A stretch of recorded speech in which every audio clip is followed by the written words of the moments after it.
बात है 1994 की। लाहौर में एक बच्चा पैदा होता है जिसका नाम रखा जाता है बाबर आजम। अरे कौन बाबर आजम, कहाँ का बाबर आजम और कैसा बाबर आजम? लेकिन वो सही कहते हैं कि वक्त बदलता है इंसान का, और वाकई बाबर आजम का वक्त बदला है। बाबर आजम बहुत गरीब थे। बाबर आजम के वालिद घड़ियां ठीक करते थे, उससे बंदे की कितनी एक दिहाड़ बन जाती है, 500,000। लेकिन उनके वालिद का ख्वाब था कि मेरा बेटा क्रिकेटर बने। बाबर आजम के कजन का नाम है कामरान अकमल, अदनान अकमल और उमर अकमल।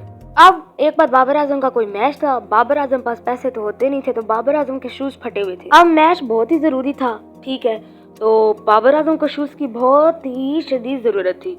तो बाबर आजम अपने कजन के पास गए। अब इसमें ये क्लैरिटी नहीं है कि वो उमर अकमल है या अदनान अकमल है या कामरान अकमल है। वैसे ये मानते भी नहीं है कि बाबर आजम ने हमारे से शूज नहीं मांगे, क्योंकि बाबर आजम के बहुत से कजन है। खैर, बाबर आजम ने उससे शूज मांगे तो उसने साफ बाबर आजम के मुंह पे मना कर दिया। उसने ये कहा कि इसमें मेरी गलती है कि तेरे शूज फट गए हैं, इसमें मेरा कसूर तो नहीं है ना। फिर अपने आप को बाबर आजम खुद ही बुरा भला कहने लग गया कि मैंने इससे शूज मांगे ही क्यों। लेकिन वहां से बाबर आजम की आटा माजी सटक गई। फिर बाबर आजम ने कहा कि मेरी इतनी औकात नहीं है कि मैं शूज लूं।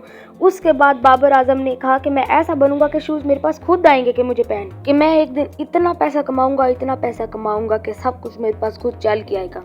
फिर बाबर आजम का एक इम्पोर्टेंट टूर्नामेंट था जिसके अंदर बाबर आजम पास किट नहीं थी।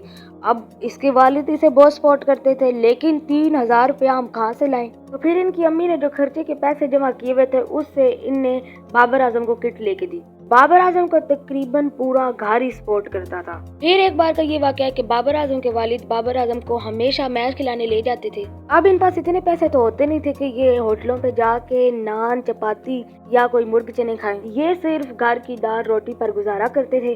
तो बाबर आजम के वालिद ये खुद बताते हैं कि मैं बाबर आजम को टिफिन देता था, ये अंदर से उस टिफिन से भी बचा के वापस ले आता था। मैच खेलते, ट्रेनिंग करते, वैसे भी हम लेट हो जाते थे। बाबर आजम के अब्बू कहते हैं कि इसे पता होता था कि मैं भूखा हूँ भाई, तो ये उससे भी बचा के ले आता था ताकि मेरे अब्बू खा ले, और मुझे ये कहता था कि मैं अंदर खा के आ गया हूँ। तो बाबर आजम ये कहता था और अपने अब्बू को ये खाना दे देता था जो बचा के ले आता था। तो इस तरह बाबर आजम अपने वालिद के लिए खाना बचा के ले आता था। तो इसके वालिद कहते हैं कि कभी मैं इसे ऐसे दाल गाता था और कभी ये मुझे ऐसे दाल गाता था। इसी तरह ही बाबर आजम का स्ट्रगलिंग फेस गुजर गया और आज बाबर आजम एक ऐसा हीरा बन चुका है कि दुनिया बाबर आजम को पहचानती है। हर जगह बाबर बाबर हो रही है। और यही थी मेरी आज की वीडियो। इस वीडियो को लाइक, शेयर और कमेंट को सब्सक्राइब करें अगर ऐसी ही दिलचस्प वीडियोस चाहिए तो।